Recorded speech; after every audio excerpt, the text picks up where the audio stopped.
जय सिया राम फ्रेंड्स। आज हम लोग फिज़िक्स का चैप्टर 1 का पार्ट 7 पढ़ने जा रहे हैं। पार्ट 6 में पिछले पार्ट में हम लोगों ने पढ़ा था अच्छी स्थिति पर विद्युत क्षेत्र की तीव्रता। अब हम आगे बढ़ते हैं और निरक्षीय स्थिति में विद्युत क्षेत्र की तीव्रता ज्ञात करते हैं। जैसे कि मैं पहले बता चुका था कि निरक्षीय स्थिति किसे कहते हैं। निरक्षीय स्थिति कहते हैं जब विद्युत विद्युत किसे कहते हैं, समान तथा विपरीत आवेश, है ना। जब समान तथा विपरीत आवेश एक दूसरे से अल्प दूरी पर स्थित हो तो इसे हम कहते हैं वैद्युत विद्युत। तो इस निकाय को हम कहते हैं वैद्युत विद्युत। जैसे कि मैंने चित्र में बनाया है, ये एक वैद्युत द्विध्रुव है जिसमें Q कूलाम का आवेश है। एक तरफ प्लस है, एक तरफ माइनस, सॉरी इस तरफ माइनस है, इस तरफ प्लस, ये माइनस है। तो अब इसमें क्या है, निरक्षीय स्थिति में मतलब इसके लंबार्धक में, लंबार्धक मतलब इसके बीच में है मान लो O, इसकी पूरे की लंबाई कितना लिया जाता है 2L। ये एक L हुआ, ये दूसरा L हुआ, दोनों को मिलाकर 2L। और इसके लंबार्धक पर कहीं पर, लंबार्धक मतलब जो बीच में से होकर जाए और लंब है, इधर से भी लंब और इधर से भी लंब। तो इसके लंबार्धक पर कोई पॉइंट स्थित है, मान लीजिए P। तो इस P पर हमको विद्युत क्षेत्र की तीव्रता अगर ज्ञात करनी है, तो इस P पर विद्युत क्षेत्र की तीव्रता ज्ञात करनी हो तो हम इसको कहते हैं निरक्षीय स्थिति। ये हो गया निरक्षीय स्थिति के लिए डायग्राम। इसको और आगे बनाना है, दूसरे में और बड़े रूप से बनाऊंगा। तो निरक्षीय स्थिति किसे कहेंगे, जब वह कोई बिंदु जिस पर विद्युत क्षेत्र की तीव्रता ज्ञात करनी हो वह वैद्युत द्विध्रुव के लंबार्धक पर स्थित हो, लंबार्धक पर कहीं पर स्थित हो, तो इस स्थिति को कहते हैं निरक्षीय स्थिति। ठीक है, अब इसको मैं और थोड़े बड़े रूप में देखते हैं बना करके। तो क्या करना है अपने को, निरक्षीय स्थिति में विद्युत क्षेत्र की तीव्रता ज्ञात करनी है। एक तरफ -Q आवेश है और दूसरी तरफ +Q आवेश है। ये दोनों के बीच की दूरी कितना लिया जाता है 2L। इसके केंद्र पर O है, L इधर, L इधर। इसका ये लंबार्धक है, इस पर कहीं पर पॉइंट ये P है। अब P से O से R दूरी पर है ये P। पिछले बार के चित्र में भी जो P था वो O से R दूरी पर था। ये हो गया A, ये हो गया B। अब ये इसको हम लोग P से A को मिला देते हैं, P को B से मिला देते हैं। तो अगर ये बीच में से जाकर लंबार्धक है तो जितना कोण इधर से बनेगा उतना ही कोण इधर से बनेगा। तो यदि अगर ये थीटा है तो ये भी थीटा होगा। ठीक है, ये हो गया थीटा कोण। उसके बाद फिर यहाँ पर +Q आवेश है, यहाँ पर -Q आवेश है, यहाँ पर एकांक धनावेश है।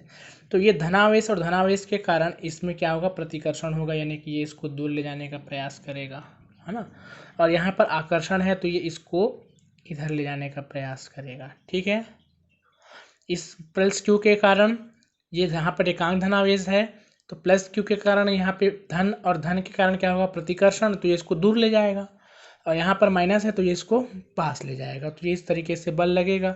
तो जो परिणामी बल है ये दोनों के बीच में होगा।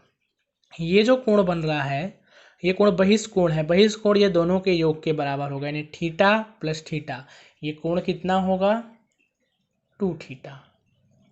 ठीक है, बहिष्ठ कोण है ये कोण, तो ये कोण कितना होगा, ये कोण होगा 2 थीटा। Theta + theta 2 theta.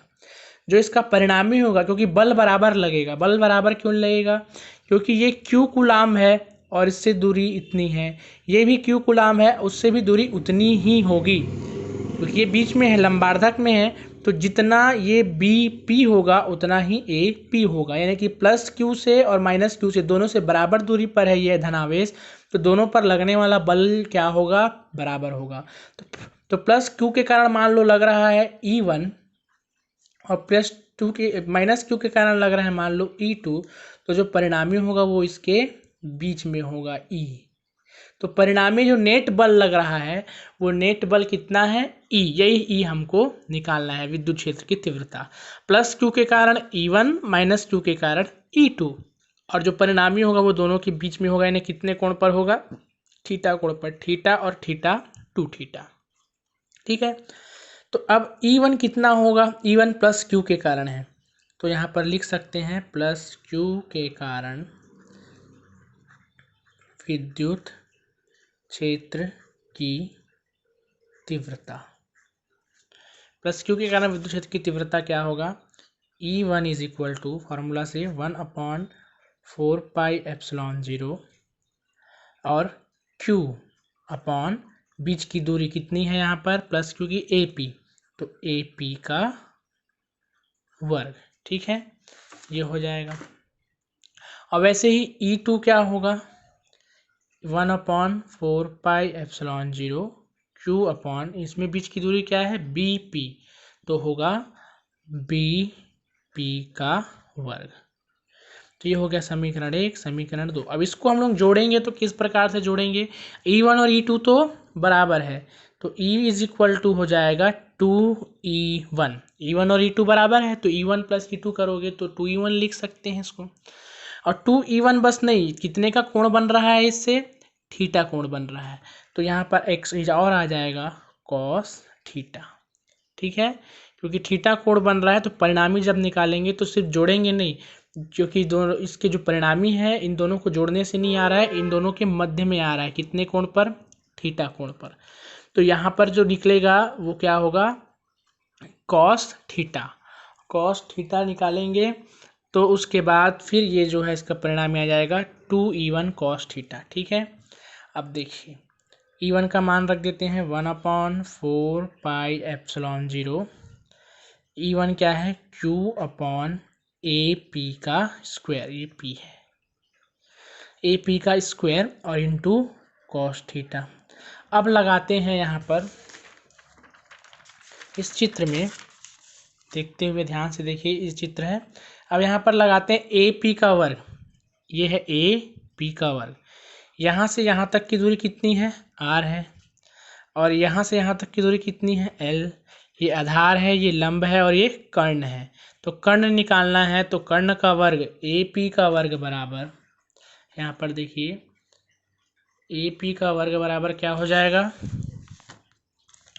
लंब का वर्ग धन लंब का वर्ग धन आधार का वर्ग, यही होगा R square plus L square, तो AP स्क्वायर क्या हो जाएगा, R square plus L square, ये हो गया AP का वर्ग। ठीक है, तो ये यहाँ पर हम लोग AQ अपॉन AP जो लिखा है AP का वर्ग, उसकी जगह में क्या लिखेंगे, R square plus L square. उसके अलावा कॉस थीटा भी निकाल देते हैं। कॉस थीटा कैसे निकालेंगे, ये चित्र को देखिए, ये थीटा है, कॉस थीटा का सूत्र क्या होता है, आधार बटा कर्ण, आधार क्या है L, कर्ण क्या है AP, तो यहाँ पर अब लिख देते हैं आधार है L और कर्ण है AP, और AP हम इससे निकालेंगे तो वर्ग हटाएंगे तो क्या लग जाएगा, कर्णी।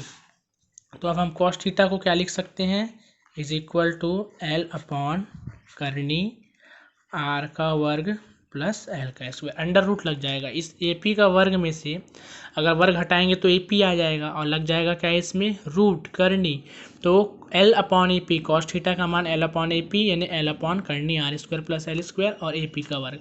तो इस समीकरण में AP के वर्ग का मान रखेंगे और कॉस थीटा का मान रखेंगे, तो क्या हो जाएगा, देखिए क्या था, E इज इक्वल टू 2, यहाँ पर 2 लिखना मैं भूल गया था, ये 2E1 कॉस थीटा है तो 2 सामने में आ जाएगा, 2 1/4πε0 Q upon AP square, E1 का मान है, ये कॉस थीटा का मान है।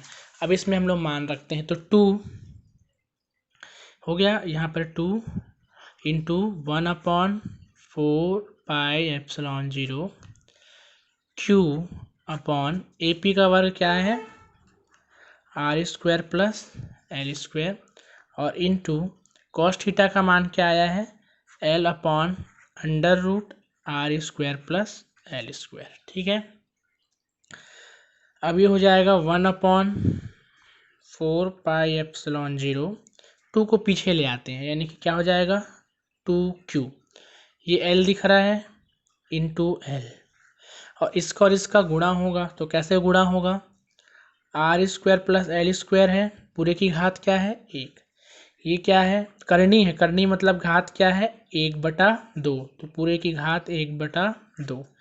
तो ये 1 और ये 1/2 जुड़ जाएगा, 1 और 1/2 जुड़ेगा तो ये इसमें पूरे में घात कितना है 1, इसमें घात कितना है 1/2, तो दोनों जुड़ेगा 1 और 1/2 तो हो जाएगा 3/2।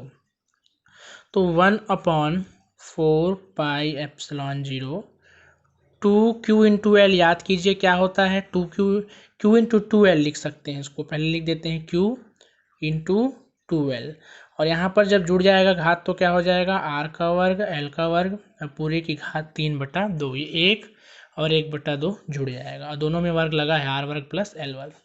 Q इंटू 2L क्या होता है वैद्युत द्विध्रुव आघूर्ण, याद कीजिए, तो क्या हो जाएगा ये 1/4 pi epsilon 0 Q into 2L यानी कि P, और L का वर्ग इसको हम लोग क्या मान लेते हैं नगण्य, नगण्य मान लेंगे तो क्या हो जाएगा ये R का वर्ग, L वर्ग क्या हो जाएगा L वर्ग सिम्स टू 0, ये 0 के बराबर हो जाएगा, तो R वर्ग की घात 3/2, और ये 2 और ये 2 कट जाएगा, तो क्या बचेगा 1/4 पाई एप्सिलॉन 0 P/R³, यही है R की घात 3, यही है E का मान P/R³।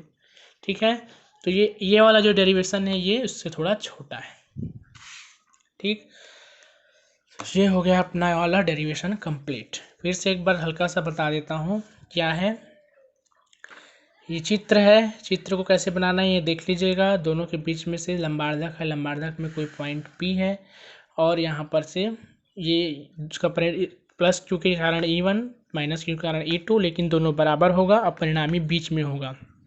ये दोनों को जोड़ने पर ये बहिष्कोण प्रमेय से 2θ होगा, लेकिन परिणामी बीच में जा रहा है मतलब 2θ का आधा बीच से जाएगा, थीटा इधर और थीटा इधर, तो परिणामी क्या निकलेगा E1 और E2 कैसे लिखेंगे जैसे पिछले बार किए थे Q/AP² BP², और इसका फार्मूला से 2E1 cos θ, 2E1 का मान cos θ, AP का वर्ग पाइथागोरस प्रमेय से, और cos θ का आधार बटा करने से ये मान आएगा, R का वर्ग धन L का वर्ग, ये आधार बटा कर्ण AP का मान ये आएगा, दोनों का मान रख दिए, ऊपर में गुणा हो गया Q इंटू 2L हो जाएगा, और नीचे में घात जुड़ जाएगा, और एकदम सिंपल सा है ये, इस डेरिवेशन को भी आप बना लीजिएगा।